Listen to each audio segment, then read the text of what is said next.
intitulé mon intervention « Les chances d'avenir de la transmission psychanalytique ». C'est un titre qui m'est arrivé comme ça, donc j'ai fait confiance. Vous y entendez le clin d'œil au texte de Freud, 1910, qui est une allocution qu'il fait à l'occasion du deuxième congrès international qui va donner naissance à l'IPA. Et donc ce texte s'appelle en français « Les chances d'avenir de la thérapeutique psychanalytique ».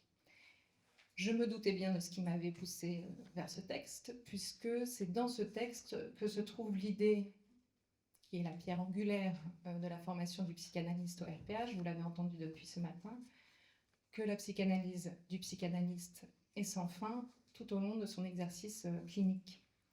Donc ça, c'est une proposition qui est dans le texte de Freud, bien qu'elle soit soumise à interprétation, puisqu'il y énonce « Chaque psychanalyste ne va qu'aussi loin que le permettent ses propres complexes et résistances internes, et nous réclamons par conséquent qu'il commence son activité par sa selbstanalyse et approfondisse continuellement celle-ci au fur et à mesure de ses expériences avec le malade. » Et donc l'équipe de traducteurs précise selbstanalyse peut désigner à la fois l'analyse de soi par un analyste et l'analyse de soi par soi-même.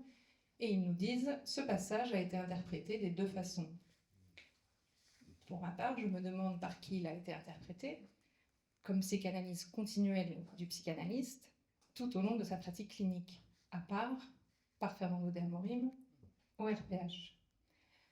Donc, les chances d'avenir de la transmission psychanalytique. J'ai aussi trouvé la formule un peu surprenante de parler de transmission psychanalytique et de ne pas avoir parlé de transmission de la psychanalyse. Et en fait, c'était précisément ce que je souhaitais aborder aujourd'hui, la transmission psychanalytique. Comment transmettre psychanalytiquement? Et transmettre quoi? Je pense que nous pourrons en discuter parce que ce n'est pas dit que ce soit la psychanalyse, le savoir psychanalytique, qui soit l'objet de la transmission. Cette idée de transmettre psychanalytiquement, elle me vient de discussions que j'ai eues avec Jean-Baptiste Legouis, le secrétaire général du RPH, qui a attiré mon attention sur le fait que le RPH avait pour lui cette particularité d'être organisé dans son fonctionnement même par les principes de la psychanalyse. Qu'il y avait un effort de fait pour ne pas conduire cette école de manière bureaucratique ou administrative, ni même associative, mais dans toutes ses ramifications, d'y insuffler une écoute et un maniement orienté par la psychanalyse et sa logique, c'est-à-dire, tel que je l'entends, orienté par la reconnaissance du désir et des formations de l'inconscient, par la discrimination entre discours du moi et parole vraie, celle qui surprend parfois même celui qui l'énonce, par la mise en évidence du sabotage et des résistances, par un traitement éclairé de la demande, par une tempérance des imaginaires à l'aide de la castration symbolique. Jean-Baptiste Legouis m'a rappelé que la première fois que nous avons eu cette discussion, c'était au sortir d'un séminaire auquel nous avions assisté à Espace Analytique, autour de 2014, je dirais, séminaire que donnait Moussa Safwan, donc lacanien de la première heure, qui avait, à 90 ans passés, une certaine vivacité d'esprit encore très présente, et un pessimisme aussi concernant en particulier la formation du psychanalyste et l'organisation des lieux, des écoles qui sont dédiées à cette formation.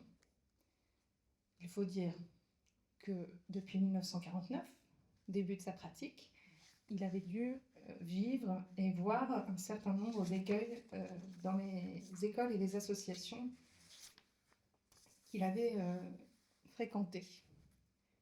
Je suis revenue à un de ses ouvrages, Jacques Lacan et la question de la formation des analystes, dans lequel il retrace l'historique des transformations et des divergences qu'a connu la formation des analystes. Donc c'est lui qui l'appelle comme ça, et il présente au fur et à mesure les échecs que ces formes ont rencontrés. Et il fait un découpage de son étude, donc avant Lacan et avec Lacan. C'est un historique très intéressant sur les premiers temps de la psychanalyse, les années 1920, et puis ce qui s'est passé au moment où Lacan a fait ses propositions. Il est frappant de lire rétrospectivement les propos que Ferenczi tient aux membres de l'IPA au moment où il fonde celle-ci en 1910. Parce qu'il les met en garde. Je le cite. « Je connais bien la pathologie des associations et je sais combien souvent, dans les groupements politiques, sociaux et scientifiques, règne la mégalomanie puérile, la vanité, le respect des formules creuses, l'obéissance aveugle, l'intérêt personnel au lieu d'un travail consciencieux consacré au bien commun. Je vous propose de l'entendre pour nous, pour nos égaux, pour les facettes du moi qui se retrouvent fascinées par l'ordre, la standardisation, l'identification au chef, la quête de légitimation du pouvoir. Le moi supporte, quand il ne les soutient pas, la rigidification des procédures et des directives. Elles lui conviennent très bien, lui qui par structure est aliéné. Et cette aliénation, favorisée par la lâcheté de l'être, comme l'énonce M. de Amorim, profite à l'institutionnalisation sous sa forme bête et méchante. Il n'y a pas de transmission psychanalytique lorsque le moi est aux commandes. Et cela demande un véritable effort de veiller à y parer.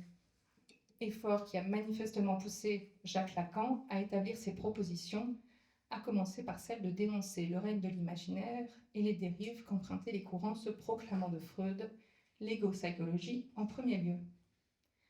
Lacan révise également la formation des analystes, en cherchant à ce que ce ne soit plus l'arbitraire des minutes comme des années qui sanctionne le terme d'une séance comme celui d'une analyse didactique.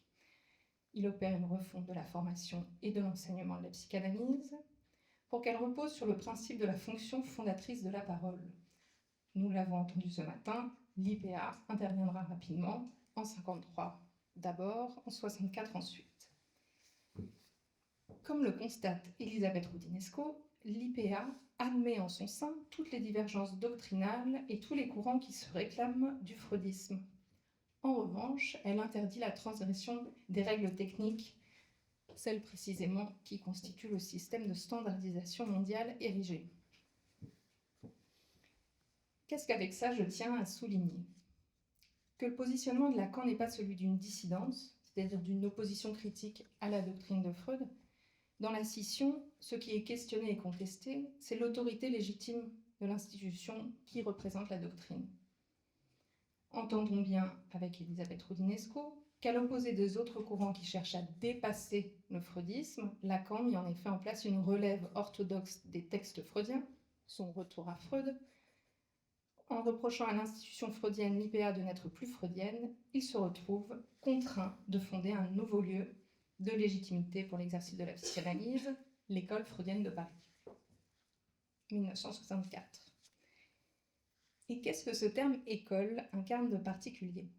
Je tenais à en toucher un mot, car nous partageons ce signifiant. Il y a quelques années a été reconnue au RPH cette dénomination d'école de psychanalyse. École fait référence à la transmission du savoir selon la tradition grecque. École vient du grec skolé, le loisir studieux. On allait étudier à l'école une fois la journée de travail terminée. Dans cette tradition, il ne s'agit pas de compiler et distribuer des connaissances, mais de donner une formation encourageant le rapport singulier de chacun au savoir.